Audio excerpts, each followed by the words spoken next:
सी body को healthy रखने के लिए प्रॉपर एक्सरसाइज बहुत इंपॉर्टेंट है।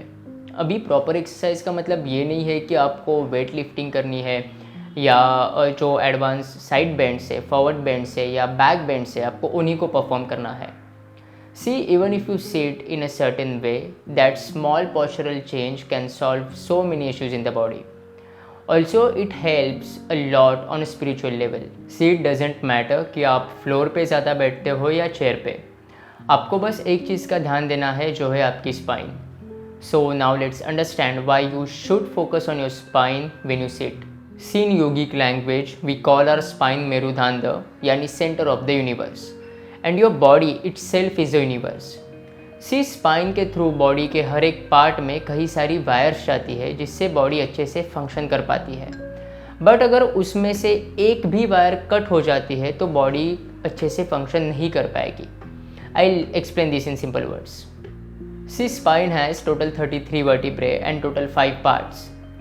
First part is cervical spine यानी नेक वाला part. Second is thoracic region यानी अपर बैक.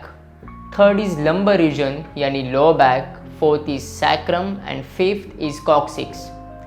और स्पाइन के हर 2 वर्टिब्रे के बीच में एक इंटरवर्टिब्रल डिस्क होती है जो शॉक एब्जॉर्बर की तरह काम करती है. और स्पाइन के प्रॉपर फंक्शनिंग के लिए इंटरवर्टिब्रल डिस्क का प्रॉपरली फंक्शन करना बहुत इंपॉर्टेंट है. अभी आगे जाके आपको पता चलेगा कि क्यों इम्पॉर्टेंट है. सी इंटरवर्टिब्रल डिस्क के प्रॉपर फंक्शनिंग के लिए स्पाइन का स्ट्रेट रहना बहुत इंपॉर्टेंट है.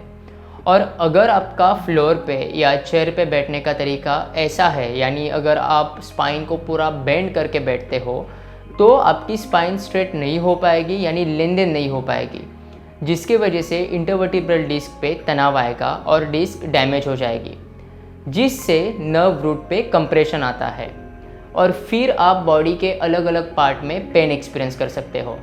आई मीन अगर सर्वाइकल स्पाइन पे प्रेशर आता है यानी तनाव आता है तो आपको नेक में पेन हो सकता है या कभी कभी तो वो पेन हाथों में भी जाता है. और कुछ एक्सट्रीम केसेस में आपको वर्टाइगो जैसे प्रॉब्लम्स भी फेस करने पड़ सकते हैं. और अगर थोरासिक स्पाइन डैमेज हो जाती है, यानी जिसे हम डॉर्सल रीजन भी कहते हैं, तो इसके वजह से आपको शोल्डर में पेन हो सकता है. और इस आदत के वजह से फिर धीरे धीरे आपके शोल्डर्स आगे आ जाएंगे, चेस्ट अंदर चली जाएगी और अपर बैक में एक हंच सा आ जाएगा, जिसकी वजह से पूरा बॉडी पोस्चर जो है वही गलत हो जाएगा. And if you want to learn yoga for hunch back, then आप इस सेशन को देखने के बाद हमारे वेबसाइट पे जाके योगा फॉर हंच बैक वाला सेशन भी देख सकते हो. मैं लिंक डिस्क्रिप्शन में दे दूँगा. और अगर लंबर स्पाइन पे प्रेशर आता है और अगर लंबर स्पाइन डैमेज हो जाती है तो आपको लोअर बैक पेन जैसे प्रॉब्लम्स फेस करने पड़ते हैं. कुछ एक्सट्रीम केसेस में फिर आपको स्लिप डिस्क, डिस्क हर्निएशन या फिर शियाटिका जैसे प्रॉब्लम्स भी फेस करने पड़ सकते हैं.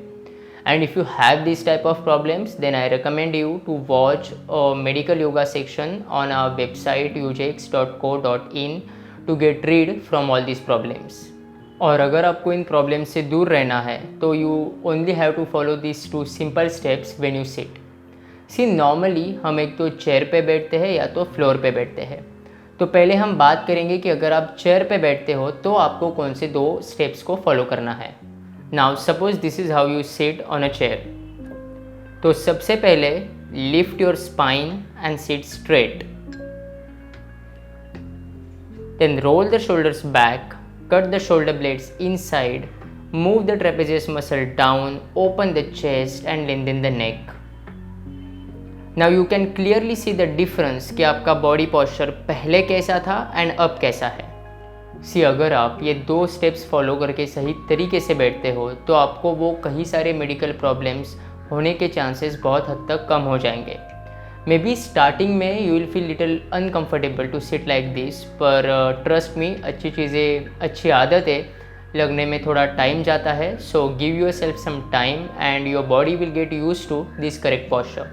Now let's learn how to sit on a floor. अभी इसमें भी आपको वही सेम 2 चीज़ों का ध्यान रखना है और वही 2 स्टेप्स फॉलो करने हैं. So if you want to sit on a floor, then make sure you take some height under the buttocks. यानी अगर आप ज़मीन पे बैठ रहे हो तो आपको बटक्स के नीचे हाइट लेके बैठना चाहिए. मैं यहाँ पे 2 फोल्डेड ब्लैंकेट्स का यूज़ कर रहा हूँ. और इसका रीज़न ये है कि जब हम बटक्स के नीचे हाइट लेके बैठते हैं तो स्पाइन को एलिवेट करना, स्पाइन को स्ट्रेट करना इजी हो जाता है, क्योंकि हाइट लेने से नीज बटक लाइन से नीचे आते हैं, जिससे स्पाइन अच्छे से स्ट्रेट होती है, लेन देन होती है। Then follow same 2 steps.